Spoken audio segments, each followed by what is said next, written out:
Tayo ay nagkakatipon ngayon sa harapan ng ating Diyos at ng kapulungan ito upang saksihan at ipagdiwang ang pag-iisang dibdib ni Sergio at ni Phoebe sa isang banal at Kristiyanong kasalan. Ang tipan ng pag-aasawa ay itinakda at itinatag ng Diyos na siyang lumikha sa atin na lalaki at babae.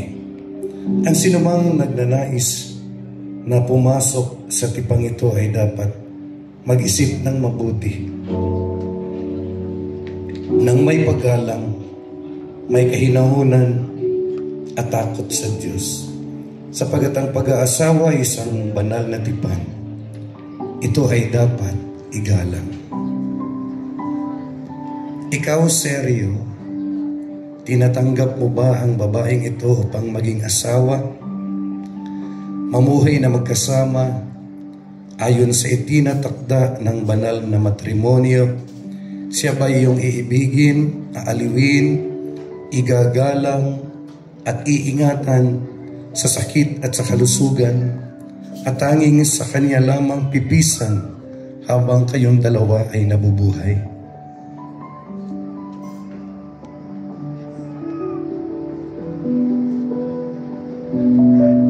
Hello. I do po, yes po. Okay. Ikaw naman, Phoebe, tinatanggap mo ba ang lalaking ito upang maging asawa? Mamuhay na magkasama ayon sa itinatakda ng banal na matrimonyo. Siya ba iyong iibigin, aaliwin, igagalang at iingatan sa sakit at sa kalusugan, at tanging sa kanya lamang pipisan habang kayong dalawa ay nabubuhay? I do. Okay. Pwede bang palakpakan natin ang Panginoon? Okay. Who give this woman to this man? Sino ang nagbigay pahintulot sa babaeng ito na pakasal sa lalaking ito?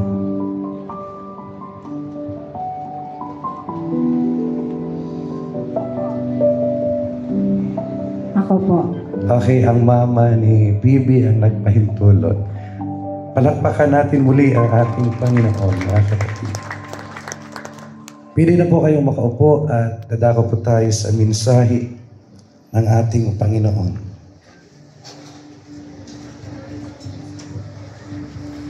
Mark chapter 10 verse 6 to 9. But from the beginning of the creation, God made them male and female. Sa simula pa lang po ay lalaki lang at babae ang ginawa ng Diyos. Parang nagkagulo na ngayon dahil marami nang naidagdag. No? Pero dalawa lang ang nilikha ng Diyos, lalaki at babae. For this cause shall a man leave his father and mother, and cleave to his wife, and they twain shall be one flesh. So then they are no more twain, but one flesh. What therefore God hath joined together, let not man put asunder. So kapag pinag-isa ng Panginoon, walang sinumang makapagpapahiwalay. Kaya ang sabi ng Bible, these two shall be one. Ang dalawang ito ay magiging isa. Ang pag-aasawa o pagpasok sa pag-aasawa, sabi ni Solomon sa Proverbs 18 verse 22, whoso findeth a wife, findeth a good thing, and obtained favor from the Lord. Sino ba dito ang may mga asawa, lalaki na may mga asawa? Ayan, ang lalaki na may asawa, meron pa tayong favor from the Lord. Pastor, paano pag walang asawa? Wala kayong favor sa pag-aasawa. Pero sa ibang mga bagay, may favor naman kayo. So, meron bang nagsisi dito na kayo nag-asawa? Marami mga hindi nag-asawa na nagsisi. Meron namang nakapag-asawa, nagsisi rin kasi hindi tama yung naasawa nila. Pero biblical po ang pag-aasawa. Kaya kami ni Mrs., kasama ko Mrs., 35 years na kaming ikinasal, pero hanggang ngayon hindi pa kami nagsisi. Nag-i-enjoy po kami sa aming buhay mag-asawa. Masarap po pag may asawa. Kaya may favor po ang mga lalaki na mayroong asawa. Kaya kung may edad ka na, mag-asawa ka na. Kung lalaki ka, babae ang piliin mo, wag yung lalaki. Kasi dalawa lang yung tinawag ng Diyos. Meron pong duty ang lalaki, meron ding duty ang babae. Kaya dito sa Ephesians 5 verse 25, napakarami pong duty pero aabutin tayo ng alas 2. Mag-additional payment sina PB. Kaya maiksi lang ang ibibigay kong duty, dalawa lang. Number 1, Ephesians 5 verse 25, love your wife. Husband, love your wives, even as Christ also loved the church and gave himself for it. Siyempre, hindi naman pwedeng ikasal ang walang love na namamagitan. Kaya ang love, ito ay nature ng Diyos. God is love. At ang babae ay kinuha dito sa left side ng lalaki. Si Adan kinuha sa lupa, kaya ang mga lalaki amoy lupa. Ang mga babae ay mabango dahil dito kinuha sa left side. Kaya mga babae hindi dapat saktan. Hindi kinuha dito sa may kamay para bugbugin o sa paa para sipain, kundi dito para mahalin. Palakpakan natin ang Panginoon. Husband, love your wife. Kaya nga mahal tayo ng Panginoon, mahalin din natin ang ating mga asawa. Number 2, 1 Peter 3 verse 7, likewise, ye husbands dwell with them according to knowledge, giving honor unto the wife as unto the weaker vessel, and as being heirs together of the grace of life, that your prayers be not hindered. Ang mga babae ay mga weaker vessel. Pero pagdating naman sa memory, ang mga babae ay merong 1 terabytes. Pero ang lalaki, mga 100 MB lang. Sa mga lalaki, more on headline lang pagdating sa kwentuhan. Pero ang mga babae, detalyado yan. Kaya, pag medyo maingay ang babae, normal yan. Normal yan. Ang hindi normal kung ang lalaki ang maingay. No? Kaya, ang ginawa ng Diyos para makumpleto, kasi hindi kumpleto si Adan nung hindi pa nalikha si Eva. Kaya kinumpleto ng Diyos, kaya ang kaingayan nila, yun ang nagkukumpleto. Amen? Kaya wala talagang babaeng hindi maingay. No? Nag-iingay sila, pero sa tama naman. No? Kung pakinggan mo lang na mabuti, tama naman yung iniingay nila. Tsaka hindi naman sila mag-iingay kung wala naman silang nakikitang kasawayan. Kaya, tingnan ninyo yung weaker vessel. Meron nga isang naghingi ng advice, Pastor, ano bang gagawin ko sa asawa ko? Ang ingay-ingay. Mabunga nga. Lagi na akong pinagagalitan. Lalaki ako. Sabi ng nag-advise, patikimin mo, suntukin mo. So, sinuntok sa panga, at saka sinuntok dito. Umuwi sa kanilang bahay. Nang umuwi sa kanilang bahay, wala na siyang asawa. Nalungkot naman siya kasi wala siyang asawa. Pastor, iniwan ako, mali pala yung advice mo. Sabi niya, suyuin mo ulit. Sinuyo niyo ulit, mga kapatid. Kaya para hindi magulo, huwag mo nang sampalin, suntukin. Lilipas din yan. Alam mo yung mga babae, pag nagsalita yan, pagkatapos na makapagsalita, tapos na yan. No? Ang gawin mo, yakapin mo na lang or maghingi ka ng sorry kung mali ka. Tapos, okay na yan. So, dalawa lang po. Weaker vessel sila. Pero silang nagko-complete sa incompleteness ng lalaki. Sabi nga ng isang psychologist, hindi mabubuhay ang lalaki pag walang babae. Ang iba naman sumusubra hindi kontento sa isang babae. Naghanap pa ng iba, kaya sumusubra din ang problema. Kaya okay na yung isa. Okay, wife's duty naman. Marami din ito, pero tatlo lang ang kukunin natin. Sa Esther 1 verse 20, sabi dito, Esther chapter 1 verse 20. And when the king's decree which he shall make shall be published throughout all his empire, for it is great, all the wives shall give to their husbands honor, both to great and small. Ang duty ng mga babae, bigyan ng honor yung husband. Kaya nga, yung unang asawa ng hari, di niya binigyan ng honor, hindi dumalo. Kaya pinalitan siya. Kaya kung meron kayong asawa na hindi kayo binibigyan ng honor, nako, nagkamali ka talaga ng pagpili. No? Kaya mga babae, bigyan ninyo ng honor. Kasi tinanggap nyo yan Dito nagsumpaan kayo For better, for worse. Minsan hanggang bitter lang, wala na ang worse. In sickness, in health, hanggang sa health lang. Pag sickness, pabayaan na Nagsumpaan kayo, kaya bigyan ng honor. Okay, number 2, 1 Corinthians 7 verse 10. 2, maganda. And unto the married I command, yet not I, but the Lord, let not the wife depart from her husband. Hindi pwedeng hiwalayan. Hindi katulad ng kanin yan na pag isinubo mo, mainit, iluluwa. Hindi ganyan. Sa pag-aasawa, no return, no exchange.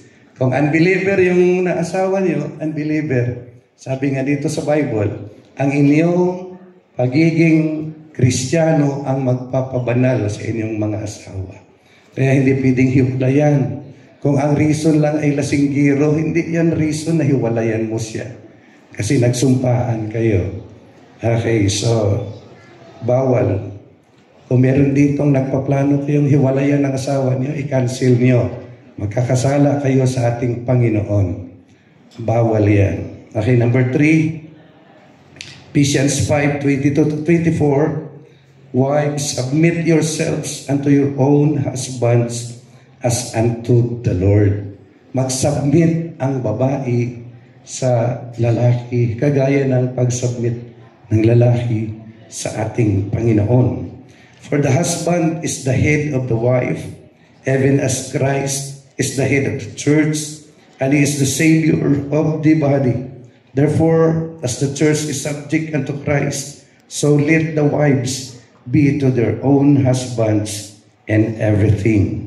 Kaya mag-submit po ang babae para hindi magulo.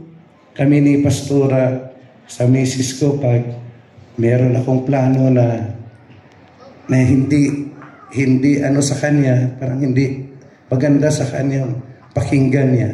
Sabi niya, okay, pero pagpalpak ka, palpak talaga yan.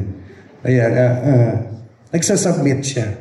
Pero meron naman siyang contribution na ito yung mas maganda, ito yung mas maganda. Ganda talaga na mag-submit kasi merong mga decision ang mga lalaki basta para lang sa glory ng Panginoon. Pero kung hindi naman para sa glory ng Panginoon, siyempre huwag kang mag-submit. Lalo na kung sabihin ni Sirio, huwag ka nang magsimba. Kailangan bang mag-submit? Hindi naman ganun yung submission. Kasi yung submission, meron namang level yan. Basta sa mga bagay-bagay na pag-uusapan ninyo, for God's glory, in all things, submit to your husband. Sabi dito, in all things. Amen. So, palakpakan po natin ang Panginoon. Napakabuti po ng Diyos sa araw na ito na tayo po ay makapagsaksi ng kasalan. Kaya hinihiling ko ang dalawa na tumayo. Tumayo ba yung dalawa?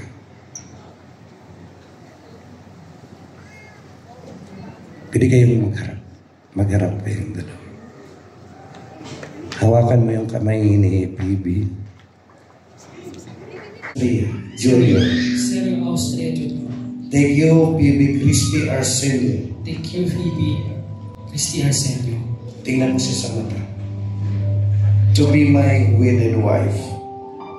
To be my wedded wife. To be my wedded wife. To have and to hold from this honor. To have and to hold from this honor. To have and to hold in this honor. For better or for worse. For better and for worse. For richer and for poorer. For richer and for poorer. In sickness and in health. In sickness and in health. To love and to cherish. To love and to cherish. Till death do us part. Till death do us part. According to God's law. According to God's law. And I give you my sincere promise. And I give you my sincere promise. Okay, so kay baby naman. Tingnan mo sa mata si Sir. I, PB Christy Arsenio, Phoebe Christy Arsenio. take you, Sergio Austria Junior, Take you, Sergio Austria Jr. to be my wedded husband, to be my wedded husband. to have and to hold from this on, To have and to hold from this on. for better or for worse, For better or for worse. for richer and for poorer, For richer or for poorer. in sickness and in health, In sickness and in health. to love and to cherish, To love and to cherish. till death do us part, Till death do us part. according to God's law. According to God's law. And I give you And I give my sincere promise. Okay, yung sing-sing. Sing-sing ring. And I'll never be so sure in my life. I wonder what Okay, the wedding ring is the outward and visible sign of an inward and spiritual sign and bond that unites two loyal hearts in endless love. It is a seal of the vows you have exchanged. Kung titingnan natin ang sing-sing, wala pa itong simula, wala pa itong katapusan. Ito po ay bilog, ito po ay buo. Kaya ang kanilang pag-iibigan ay walang katapusan.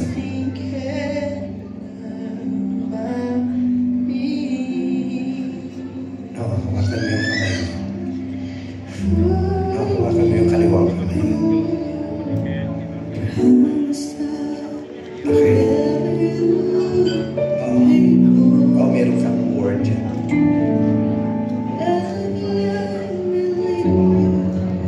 Yeah, well.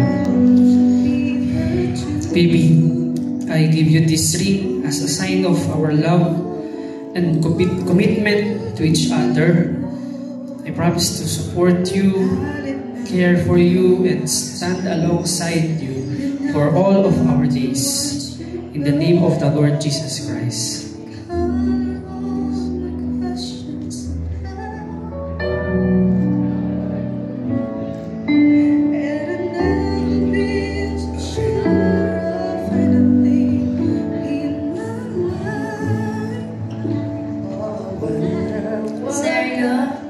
I give you this ring as a sign of my faithful devotion. I will always love you, cherish you, and honor the vows spoken here today. wonder if you will renew because you made all my dream come true. Okay, pwede kayong makaluhod. When God made Sa left side, left side. you must have been thinking Pwede kayong makaluhod din ang veil. will. It also symbolizes the husband's protection over his wife. He's now her defender.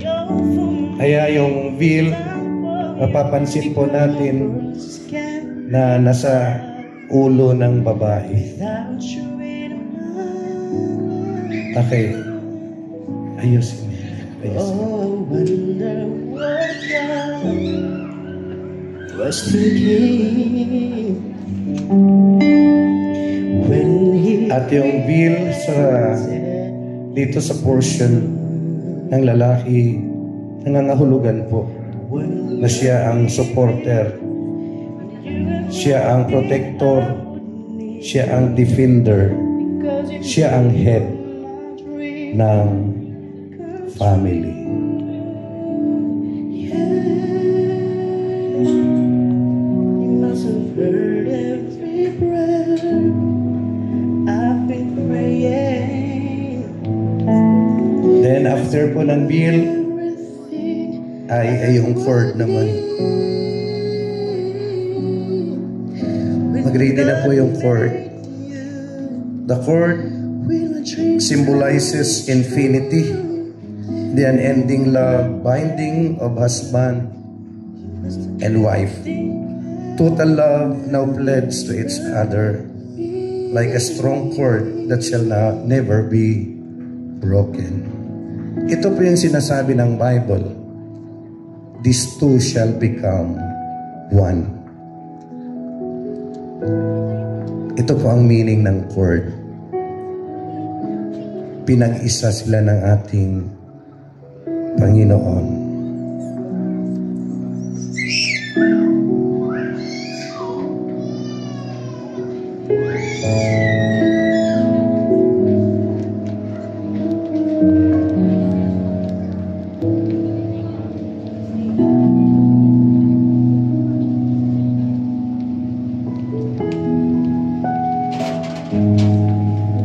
Pwede bang palakpakan natin ang Panginoon? Okay. Pwede nang tanggalin yung cord. At ang sunod na magtanggal ay yung bill. Unahin mo na yung cord, tatanggalin yung cord. Then mag-prepare po ang coins. After na matanggal ang wheel.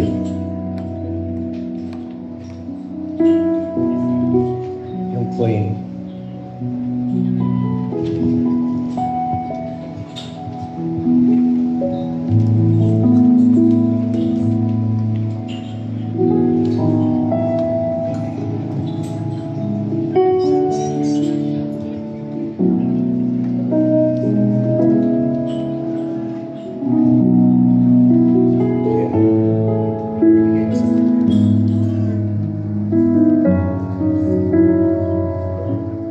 Sino dito ang walang pera? Mabuti pa ang pera, laging may tao. Pero minsan ang tao, walang pera. Pero nung ipinanganak ang aming mga bata, tiningnan ko yung kamay, kung may dalang pera, wala. Lahat tayo ay ipinanganak na walang dala. Pabalik tayo sa Panginoon, na wala ring dala.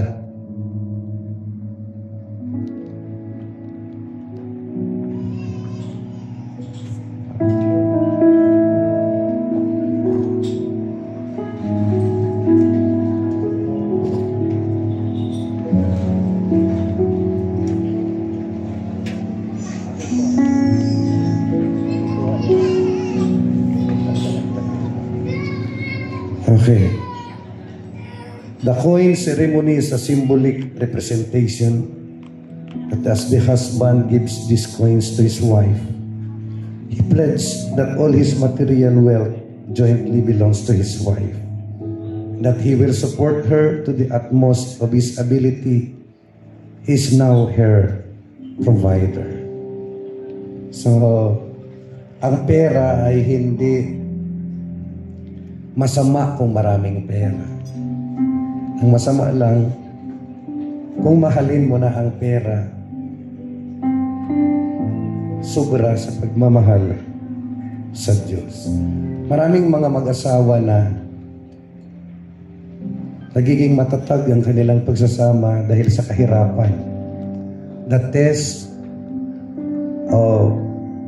merong test ng kahirapan. Pero maraming mag-asawa na nasira ang kanilang pagsasama nung dumating na ang maraming pera. Marami ako napansin. May mga lalaki na nagtatago ng pera. Mga babae nagtatago rin ng pera. Pero dapat sa pera, kaming mag-asawa, siya ang may hawak ng aming pera. Ang pera kong hawak ay 100 pesos lang. Kaya pag merong nang hold up sa akin, wala talaga siyang swerte. Kaya binabantayan ko ang asawa ko para hindi siya ma-hold up. Kasi siya yung may hawak ng pera. Siya ang naproblema sa mga bills. Lahat ng babayaran. No? Kaya ang pera, dapat talaga ang may hawak. Mga asawang babae. Sabi nga ng Facebook, ang mag-asawa daw nagtutulungan pagdating sa pera. Ang lalaki ang nagbibigay ng pera. Ang babae nag-order sa Shopee. Ang lalaki ang nagbabayad. Kaya dapat alam ng lalaki kung saan ginagasto ang pera. Alam din ng babae kung saan nagagasto ang pera. Sa pag-aasawa, ang pamilya ng lalaki ay maging pamilya din ng babae. Ang pamilya ng babae, maging pamilya ng lalaki. At hindi ibig sabihin na kapag nag-asawa na kayo, ay kayo-kayo na lang. Iikot ang mundo niyo sa inyong dalawa lang. No, hindi yan maganda. Merong panahon na may pangangailangan ang kapatid ni PB. Kailangan ding mag-extend ng pera, pero dapat alam ng lalaki. Meron ding panahon na may pangangailangan ng pamilya ng lalaki na dapat mag-extend ng pera, dapat alam din ng babae. At sila ay nagkakaisa. Ang pera ay very good servant. Hindi ito good master ang pera. Tayo ang master. Ang pera ay pera lang yan. Daraan ang pera, may panahon na maraming pera, may panahon na walang pera. Pero ang pera ay galing sa pagpapala ng ating Panginoon. Anong sabi ng Diyos? In blessing, I will bless thee. And in multiplying, I will multiply thee. Kaya ang pera, panghawakang mabuti. So, ibibigay ko ito kay Sergio. Ibigay mo kay Kevy. Ayan. Tapos, hawakan ninyong dalawa. Praise God. Palakpakan natin ang Panginoon, mga kapatid. At dadako tayo sa presentation of the Bible.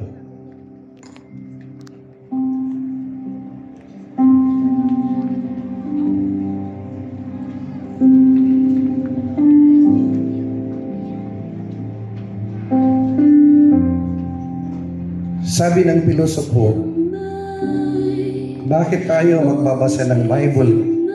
Ikawala ng tao yan. Mabuti nga tao ang ginamit ng Diyos na gumawa ng Bible. Kung baboy kaya, hindi natin mabasa.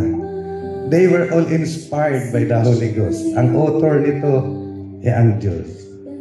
Kaya, mahalin ang Bible. Ito ang ilaw, ito ang gabay sa isang masaganang pagsasama. Sabi sa Joshua, chapter 1, verse 8, this book of the law shall not depart from thine eyes. Ito ay ingatan sa buhay at dadaloy ang masaganang pagpapala. Okay. Hawakan ninyong dalawa. Praise God. Okay, dadako na po tayo sa signing of marriage contract.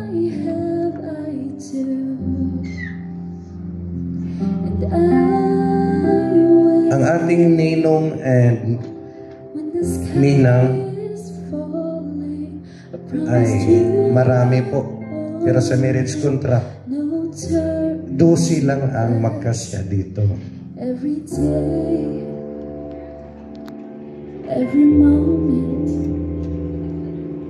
every breath. Kaya nagpagawa po ako ng additional na pipirmahan